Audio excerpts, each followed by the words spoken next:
இவர் இந்தியாவில இருந்து ஸ்டூடெண்ட் விசால கனடாக்கு வந்தவர். ஆனா யூனிவர்சிட்டியில படிக்காம கெலவானால ஒரு ட்ரக் டிராபிகிங் குரூப்போட சேர்ந்துட்டாரு. 10 வருஷம் துப்பாக்கி வைக்க தடையும் DNA சாம்பிள் கொடுக்கணும் என்று ஆர்டர் வந்திருக்கு. கஸ்டமர் போன் பண்ணி ஆர்டர் பண்ணுவாங்க, டீலர் வந்து ட்ரக்ஸை டெலிவர் பண்ணுவாங்க. இது ரொம்ப ஆர்கனைஸ்டா இருக்கும். ஆனா இதுல சிக்கிறவங்க சின்ன வயசுலயே தவறான பாதைக்கு போயிடுறாங்க. இந்தியாவில இருந்து வந்தவங்க ட்ரக்ஸ்ல சிக்கிறாங்க என்ற ஒரு பிம்பம் வந்து வருது. கனடால ஃபீஸ் அதிகம், பார்ட் டைம் ஜாப்ஸ், கஷ்டப்பட்டு பணம் சம்பாதிக்கணும், ஃபேமிலியோட எக்ஸ்பெக்டேஷன், லோலினஸ், இது எல்லாமே ஒரு இளைஞர்களை வந்து தவறான பாதைக்கு கொண்டு போகுது.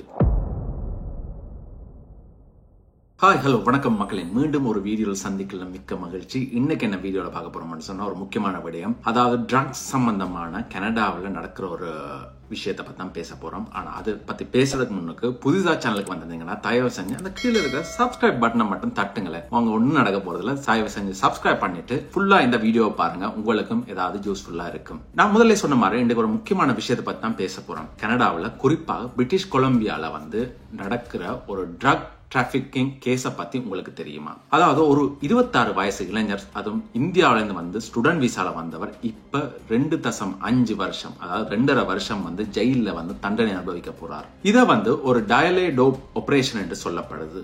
ஆனா இந்த விஷயம் நம்மளுடைய இமிகிரேஷன் கம்யூனிட்டியை வந்து தாக்குற விதம் என்ன, இதைத்தான் இன்றைக்கு நம்ம ஆழமாக பார்க்க போறோம். சோ ஒரு 8 நிமிஷம் உங்களோட டைம் ஒதுக்கி வச்சு இந்த வீடியோவை பாருங்க, உங்களுக்கும் அதுல ஒரு நாலேஜ் ஒன்றை பெறக்கூடியதா இருக்கும். சோ வாங்க வீடியோக்குள்ள போலாம்.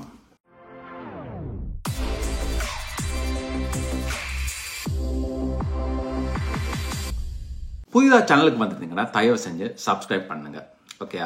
ஓகே, முதல்ல வந்து இந்த கேஸை வந்து சுருக்கமாக புரிஞ்சு கொள்வோம். கெலவானா பிரிட்டிஷ் கொலம்பியால வந்து 2022 மே மாசம் மன்தீப் பாதர் என்ற ஒரு 26 வயசு இளைஞரை வந்து போலீசார் வந்து கைது பண்றாங்க. இவர் இந்தியாவில இருந்து ஸ்டூடெண்ட் விசால கனடாக்கு வந்தவர். ஆனா யூனிவர்சிட்டியில படிக்காம கெலவானால ஒரு ட்ரக் டிராபிகிங் குரூப்போட சேர்ந்துட்டாரு. இது ஒரு டயலே டோப் ஆபரேஷன் சொல்றாங்க. அதாவது போன்ல ஆர்டர் பண்ணா கொக்கைன் மற்றும் ஃபெனல்டி மாதிரியான ட்ரக்ஸை வந்து டெலிவரி பண்றதுதான் அதனுடைய ஆபரேஷன். UBC ஒக்னா கேம்பஸ் பக்கத்துல இருக்கிற ஸ்டாஷ் ஹவுஸ்ல இருந்து இவருக்கு ட்ரக் எடுத்து வித்திருக்கிறாரு. கோர்ட்ல வந்து இவரை கில்ட்டின்னு ஒத்துக்கிட்டதால 2.5 வருஷம், அதாவது 2.5 வருஷம் ஜெயில் தண்டனையும் 10 வருஷம் துப்பாக்கி வைக்க தடையும் DNA சாம்பிள் கொடுக்கணும் என்று ஆர்டர் வந்திருக்கு.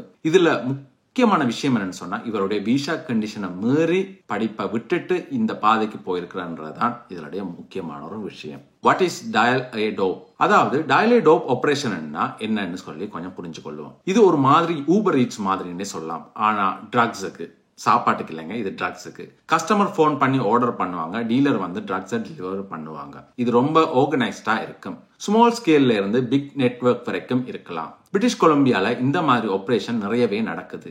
ஏன்னா ஃபெனடிக், கொக்கைன் மாதிரியான ட்ரக்ஸுக்கு வந்து இங்க டிமாண்ட் வந்து அதிகமாக இருக்குது. ஆனா இதுல சிக்கிறவங்க சின்ன வயசுலயே தவறான பாதைக்கு போயிடுறாங்க. இந்த கேஸ்ல மன்தீப் பாத்தர் இந்த நெட்வொர்க்ல ஒரு ஸ்மால் பார்ட்டாக இருந்திருக்கலாம். ஆனா தண்டனை அவருக்கு கனமாக விழுந்திருக்கு. இம்பாக்ட் ஆஃப் இமிகிரேஷன் கம்யூனிட்டி என்னன்னு சொல்லி பார்ப்போம். இப்போ மெயின் விஷயத்துக்கு வருவோம். இந்த கேஸ் நம்மளுடைய மைக்ரேஷன் கம்யூனிட்டியில எப்படி தாக்குதுன்னு சொல்லி பார்ப்போம். முதல்ல இந்த மாதிரி நியூஸ் வரும்போது இந்தியர்கள் மேல ஒரு நெகட்டிவ் ஸ்டீரியோ டைப் ஒன்று உருவாகுது. இந்தியாவில இருந்து வந்தவங்க ட்ரக்ஸ்ல சிக்கிறாங்க என்ற ஒரு பிம்பம் வந்து வருது. இது நம்மளுடைய கம்யூனிட்டியோட ரெப்புடேஷனை வந்து கெடுக்கிறாங்க. நிறைய பேர் கஷ்டப்பட்டு ஹொனஸ்டா வேலை செஞ்சு அது மட்டும் இல்லாம கனடாவில் ஒரு வாழ்க்கையை பில்ட் பண்ணணும்னு இருக்கிறாங்க. ஆனா இந்த மாதிரி ஒரு சில கேஸால எல்லோருடைய ஒரு கண்ணோட்டத்திலையும் ஒரு தவறான ஒரு கண்ணோட்டம் வந்து வருது. ரெண்டாவது வந்து ஸ்டூடெண்ட் விசால வர இளைஞர்கள் மேல பிரஷர் ரொம்பவே இருக்குது. கனடால ஃபீஸ் அதிகம், பார்ட் டைம் ஜாப்ஸ், கஷ்டப்பட்டு பணம் சம்பாதிக்கணும், ஃபேமிலியோட எக்ஸ்பெக்டேஷன், லோலினஸ், இது எல்லாமே ஒரு இளைஞர்களை வந்து தவறான பாதைக்கு கொண்டு போகுது. மன்தீப் பாதர் கேஸ் வந்து அவர் வந்து ஒன்றியோல படிக்க வந்தவர். ஆனா கெலவானால ட்ரக் பிசினஸ்ல சிக்கிட்டாரு. இது நம்மளுடைய கம்யூனிட்டியில உள்ள இளைஞர்களுக்கு ஒரு வார்னிங். ஈஸி மணி என்ன போனா வாழ்க்கை முழுக்கவே கெட்டு போயிடும். மூணாவது, இந்த மாதிரி கேஸ் நம்மளுடைய ஃபேமிலிஸுக்கு ஒரு பயத்தை வந்து உருவாக்குது.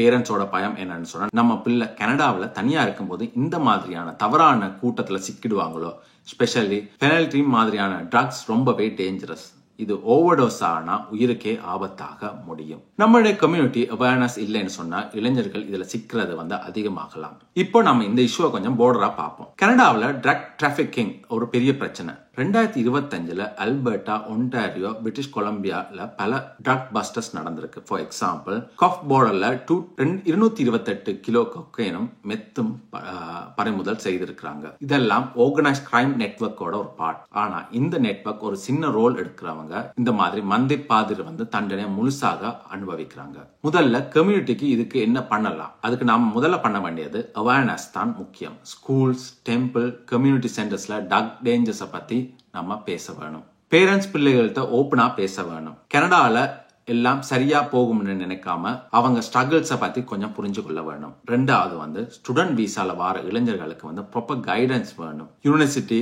கவர்மெண்ட் ப்ரோக்ராம்ஸ் மூலமாக மென்டர்ஷிப், கவுன்சிலிங் எல்லாமே கொடுக்கலாம். மூன்றாவது, நம்ம கம்யூனிட்டியில ஒரு பாசிட்டிவ் மாடலா ப்ரொமோட் பண்ண வேணும்.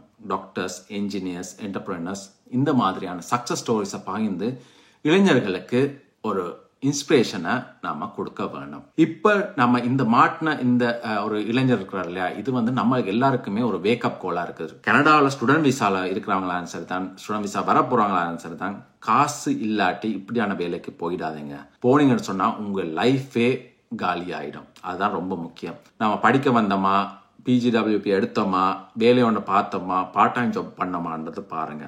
எப்படி ஈஸியா நம்ம காசை சம்பாதிக்கலாம், எப்படி ஈஸியா ஒரு கள்ள வழியில எப்படி சம்பாதிக்கலாம், அதெல்லாமே மாட்டிடாதீங்க. ஸ்பெஷலா இந்த ட்ரக் விஷயம், ப்ரெஸ்டிடியூஷன் விஷயம், இதுல எதுலுமே போயிடாதீங்க. இது நான் ஆண் பிள்ளைகளா இருந்தாலும் சரிதான், பெண் பிள்ளைகளுக்கும் எல்லாருக்குமே சொல்றது ஒண்ணுதான், நம்ம கம்யூனிட்டி நம்ம பேரை காப்பாற்றிக் கொள்ளணும். ஒரு இளைஞரா இருக்கட்டும், இந்தியரா இருக்கட்டும், யாரா இருக்கட்டும். பட் ஆனா இப்ப பாருங்க, டைட்டிலே நான் போடுறேன், எப்படி இந்தியர் என்று சொல்லிதான் போடுவேன். அதே மாதிரி இளைஞர் இறந்துட்டார், இளைஞர் பிடிப்பட்டார், இந்தியர் பிடிப்பட்டார் அப்படின்னு சொல்லிதான் டைட்டில் போடுவேன். அப்படி நடக்கும்போது என்ன நடக்குது? அது ரொம்ப கஷ்டம். அதாவது நம்மளுடைய கம்யூனிட்டியை தான் பாதிக்குது. ஓ, இளைஞரா, ஸ்ரீலங்கன் அப்படிதான் நடந்திருக்காரு, ஸ்ரீலங்கன் சொன்ன ட்ரக் கேஸ்ல மாட்டி இருக்கிறாரு, அப்படியான ஒரு என்ன சொல்ற நெகட்டிவ் ஒரு பிம்பத்தை நம்மளே நம்ம உருவாக்கக்கூடாது. அதுல எப்பயுமே நம்ம கவனமா இருக்க வேண்டும். நம்ம நாட்டுக்கு நம்மளால நல்ல பேர் வருதோ இல்லையோ, நம்மளால எப்பவுமே கெட்ட பேர் மட்டும் நம்ம சம்பாதிக்கவே கூடாது. அந்த கெட்ட பேரை நம்ம இவங்களுக்கு கொடுக்கவே கூடாது. ஏன்னா நம்மளா இருக்கட்டும், நமக்கு பின் வரப்போற சமூகமா இருக்கட்டும், எவ்வளவு இருந்தாலும் நம்ம கரெக்டா நடந்து கொள்வோம் என்றதான் நான் இதுல ஆணித்தரமா தெரிவிச்சு கொள்றேன். அது மட்டும் இல்லாம வீடியோ எண்டுக்கு வந்துட்டோம். ஆஸ் யூஷுவல், உங்களுக்கு இந்த வீடியோ பிடிச்சிருக்குன்னு நம்புறேன். அதனால லைக் பண்ணுங்க. அது மட்டும் இல்லாம இந்த மாதிரி வீடியோ பார்க்கறதுக்கு சப்ஸ்கிரைப் பண்ணி வச்சுக்கொள்ளுங்க. உங்களோட ஃப்ரெண்ட்ஸுக்கும் இதை ஷேர் பண்ணி வைங்க. ஏன்னா இது ஒரு எல்லாருக்குமாக பொதுவாக போக வேண்டிய ஒரு விடயமா தான் இருக்குது. மீண்டும் இதே மாதிரி ஒரு நல்ல ஒரு வீடியோவில் சந்திப்போம். அது வரைக்கும் விடைபெறுவது உங்கள் அன்பினான See you on another video. Cheers மக்களே.